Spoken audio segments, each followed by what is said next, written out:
এই দাঁড়া বলছি, দাঁড়া দাঁড়া, এ কে কোথায় আছো? আমার ব্যাগটা চুরি করে চলে গেল। এই দাঁড়া বলছি, দাঁড়া, চোর চোর চোর।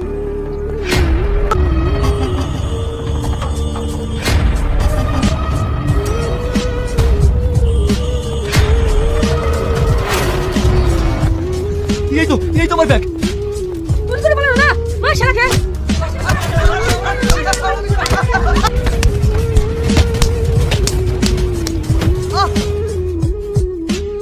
কি হচ্ছে এখানে?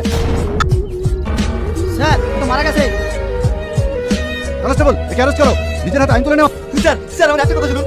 চুপ, তোর কোনো কথা শুনতে চাই না। তুই নিজের হাতে আইন তুলে নিয়েছিস, তাই তোকে অ্যারেস্ট করা হলো। তুই আইনের চোখে একজন খুনি। কনস্টেবল একে রাতে থানা নিয়ে চলো। স্যার স্যার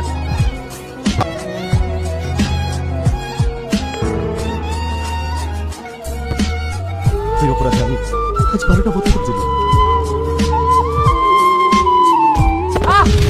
ওঠেন ওঠেন, আপনার লাগেনি তো? কি আপনি? আপনার বাড়ি কোথায়? আমি একজন চোর। কি বলছেন আপনি? হ্যাঁ আমি ঠিকই বলছি বাবু, বিশ্বাস করুন আমি জীবনে একবারই চুরি করেছি, তার সাজাও আমি পেয়েছি। সাজা?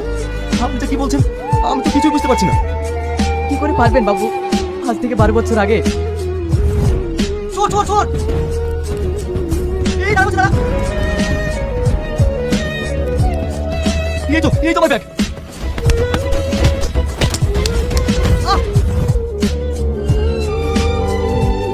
তার মানে সেদিন আমি একটা নিরুপায় মানুষকে খুন করেছি।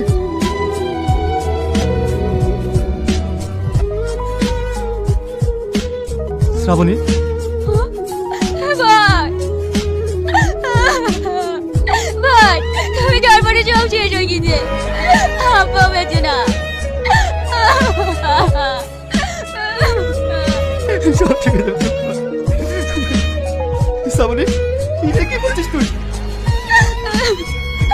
স্বামী মরে গেলে মেয়েদের তো এই পয়সা কি হয়?